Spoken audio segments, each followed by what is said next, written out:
Assalamualaikum warahmatullahi wabarakatuh. Hai anak-anak, bertemu lagi bersama Ibu Sarah Dibarasena dalam mata pelajaran prakarya. Nah, semoga kalian di rumah tetap sehat selalu dan tetap semangat belajar ya. Pada kesempatan kali ini kita akan masuk kepada bab 3, yaitu tentang budidaya ternak kesayangan. Nah, di rumah kalian pasti ada beberapa murid yang memelihara hewan kesayangan pastinya, atau hewan peliharaan. Pasti ada juga alasan kalian kenapa kalian memelihara hewan tersebut. Mungkin kalian memelihara hewan tersebut mungkin karena unik, lucu ya. Nah, coba sebelum pembelajaran kalian perhatikan gambar di bawah ini. Ini adalah gambar-gambar contoh-contoh hewan yang bisa kalian pelihara di rumah ya. Ada kucing, ada ikan, ada ayam, kelinci, atau burung. Nah, kalian bisa memelihara hewan-hewan ini. Ini merupakan jenis-jenis hewan atau ternak kesayangan. Dan tujuan pembelajaran pada kesempatan kali ini, kalian diharapkan mampu menyatakan pendapat tentang keragaman hasil budidaya ternak kesayangan sebagai ungkapan rasa bangga dan wujud rasa bersyukur kepada Tuhan serta bangsa Indonesia. Dan yang kedua, kalian diharapkan mampu mengidentifikasi jenis-jenis sarana produksi dan teknik budaya ternak kesayangan yang ada di wilayah setempat berdasarkan rasa ingin tahu dan peduli lingkungan. Nah, apa sih itu ternak kesayangan? Ternak kesayangan itu merupakan jenis hewan yang dibudidayakan karena keunikan yang dimilikinya. Setiap jenis ternak kesayangan memiliki keunikan yang berbeda-beda. Dan juga ada beberapa hewan yang dipelihara sebagai sumber bahan baku industri, hewan laboratorium, atau sebagai pembantu pekerjaan manusia. Sudah Ibu katakan tadi di pembukaan, kalian memelihara ternak kesayangan itu berbagai alasan ya, entah itu karena suaranya unik atau bulunya yang halus dan indah, perilakunya yang lucu. Itu adalah alasan-alasan mungkin kalian memelihara hewan tersebut.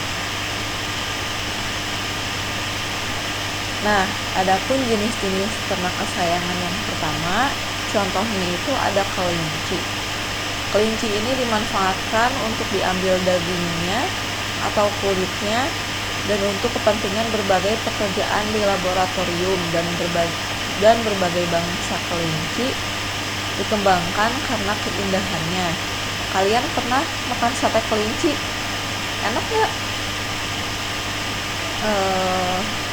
Nah, kelinci ini ada jenisnya, ada Angora dan Rex ya.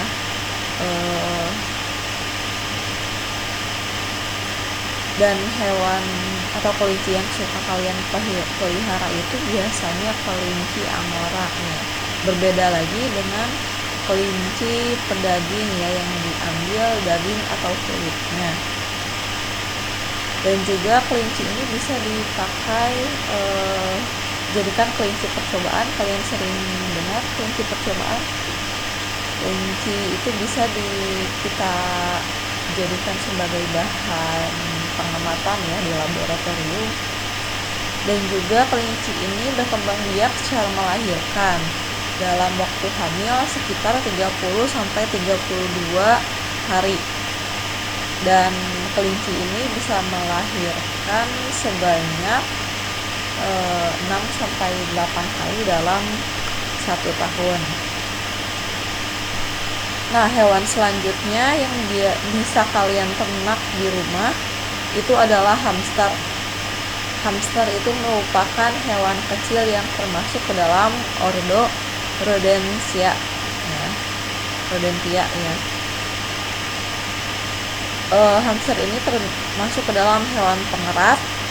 Makanannya apa? Kalian pasti tahu dong makanan hamster itu apa. Hamster biasa makan kuaci ya. Nah, hewan ini juga biasanya menjadi hewan percobaan di laboratorium juga. Hidupnya nokturnal, artinya dia hidup di malam hari. Jadi segala aktivitas yang mereka lakukan itu dilakukan pada malam hari.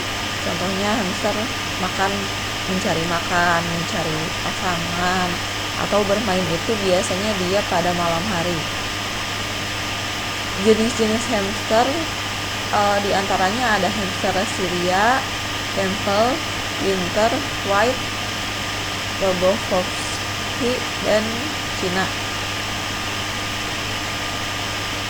Hamster ini juga berkembang biak dengan cara melahirkan, sama seperti kelinci, karena mereka termasuk ke dalam hewan mamalia. Lalu ukuran tubuhnya itu dia sangat kecil seperti tikus, dan memiliki ukuran dewasanya itu sekitar 7-10, ada juga yang 18-20 cm. Hewan selanjutnya kita masuk ke jenis burung. Ada burung merpati ya.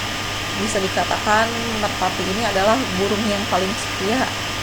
Karena apa? Burung merpati itu kalau misalkan sudah punya pasangan, dia tidak akan beralih ya pasangannya itu. Jadi satu pasang, karena dia juga berkembang biak dengan bertelur, dan pengeramannya itu bergantian antara jantan dan betina ya. Jadi si jantannya itu nggak akan mengerami telur lain selain telur yang dihasilkan oleh betinanya. Itu kenapa burung merpati itu dikatakan burung yang setia. Nah, jenis burung merpati ini bermacam-macam ya, dan tersebar luas di daratan Eropa, Asia, dan juga Australia. Ciri-ciri burung merpati itu biasanya memiliki bulu abu-abu, coklat, hitam, atau putih. Khusus untuk merpati jantannya, di bagian leher sampai kepalanya itu terlihat mengkilap. Itu yang membedakan jantan atau betina. Dan jantan itu kepalanya mengkilap ya. Dan jenis merpati itu sendiri ada merpati hias, ada merpati pos, balap, dan juga ada pedaging. Selanjutnya ada burung kicauan atau burung-burung yang ada di dalam sangkar ya, yang biasanya mungkin dipelihara oleh ayah-ayah kalian, oleh bapak-bapak ya biasanya. Nah, adapun beberapa jenis burung kicauan, diantaranya murai batu atau medan, lovebird, kanari, cucak hijau, kacer, foksai, anis, dan jalak. Jenis burung ini dipelihara untuk penyaluran hobi dan juga manfaat waktu luang dengan aktivitas positif ya, memperbanyak teman dan juga menghasilkan uang. Menghasilkan uangnya dengan cara apa? Dengan cara ikut lomba ya biasanya. Ada kompetisinya. Lalu burung-burung ini biasanya berkembang biak dengan cara bertelur.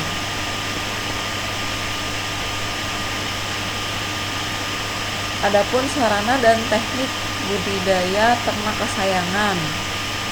Bahan yang diperlukan dalam sarana budidaya ternak kesayangan antara lain hewan yang akan dipelihara. Pertama, kalian harus memilih bibit hewan yang bagus dan memiliki kriteria tubuh tegap ya,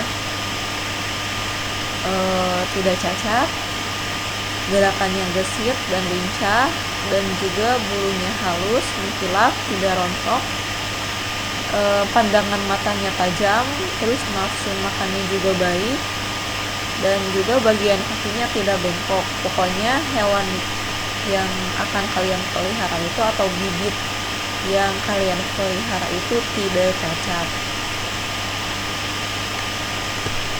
Yang kedua, pakan. Kalian harus perhatikan pakan. Pakan ternak adalah semua bahan yang diberikan kepada ternak berupa campuran berbagai macam bahan organik dan anorganik untuk memenuhi kebutuhan zat makanan bagi pertumbuhan, perkembangan, dan juga reproduksinya. Nutrisi yang harus terkandung dalam pakan diantaranya energi, protein, mineral, vitamin, dan air. Dan pakan yang biasanya digunakan itu ada pakan ternak, pakan alami, dan juga ada pakan buatan. Contoh pakan alami apa? Misalkan jagung, sayur-sayuran, ya berbagai jenis sayur. Dan yang buatan itu biasanya seperti pelet. Tahu kalian pelet yang suka dikasih makan ikan? Itu dinamakan dengan pelet. Nah, selanjutnya ada obat-obatan. Obat-obatan dapat diberikan untuk pencegahan maupun penanggulangan hama dan penyakit. Obat yang diberikan bisa jenis alami dan buatan. Kalau yang alami misalnya lidah buaya, daun pisang, atau daun pepaya. Obat buatan berasal dari zat kimia ya, yang dapat mematikan sumber penyakit, biasanya ada di pet shop ya. Kalau yang buatan dijual di pet shop. Yang selanjutnya air nih. Air ini paling penting dalam budidaya ternak ya, dan sangat diperlukan untuk melancarkan makanan dalam saluran pencernaan mereka. Terlebih lagi terkait dengan reproduksi susu babi induk yang sedang menyusui. Air itu harus memenuhi persyaratan tertentu agar ternak dapat tumbuh dengan baik. Pemberian air untuk ternak itu sebaiknya dalam jumlah yang banyak ya, atau tidak terbatas. Karena mungkin kita sebagai manusia juga kalau misalkan kekurangan minum pasti kita dehidrasi ya, begitupun juga dengan hewan peliharaan kita. Selanjutnya, peralatan yang biasanya digunakan itu alat-alatnya ada kandang, tempat minum, tempat pakan, timbangan, spray, dan juga buat pembersih kotoran. Adapun tahapan budidaya ternak kesayangan, yang pertama pemeliharaan kandang. Kandang itu wajib dibersihkan seminggu sekali minimalnya. Terus ada juga pemilihan bibit. Sudah ibu katakan tadi, pemilihan bibit harus yang sempurna dan juga tidak cacat.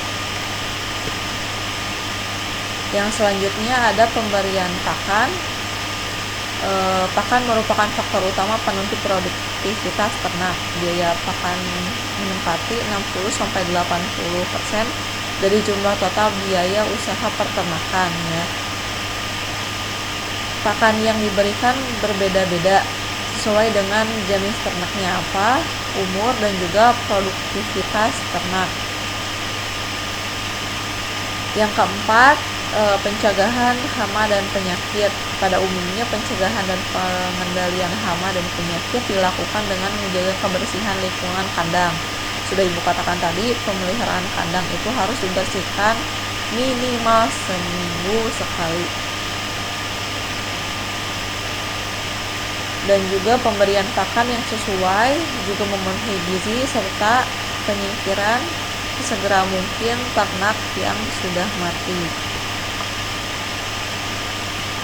Nah, sehubungan dengan masalah kesehatan, beberapa hal harus diperhatikan, yaitu yang pertama, lahan yang hendak didirikan kandang harus bebas dari penyakit menular, ya.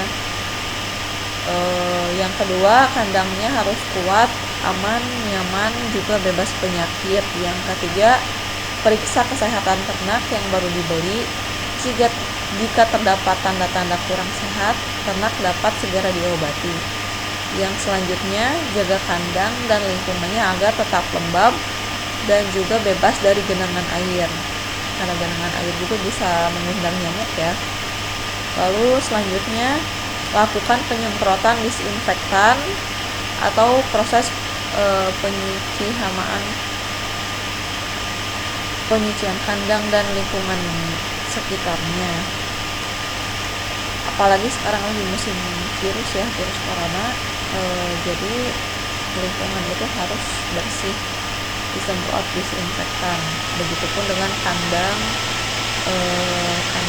hewan ya. Dan juga yang terakhir, lakukan vaksin secara teratur.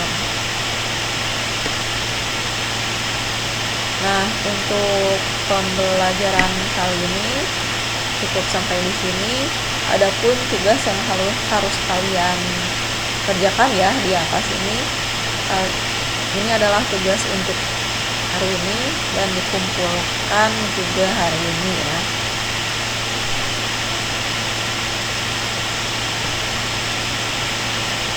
Sekian atas perhatiannya. Wassalamualaikum warahmatullahi wabarakatuh.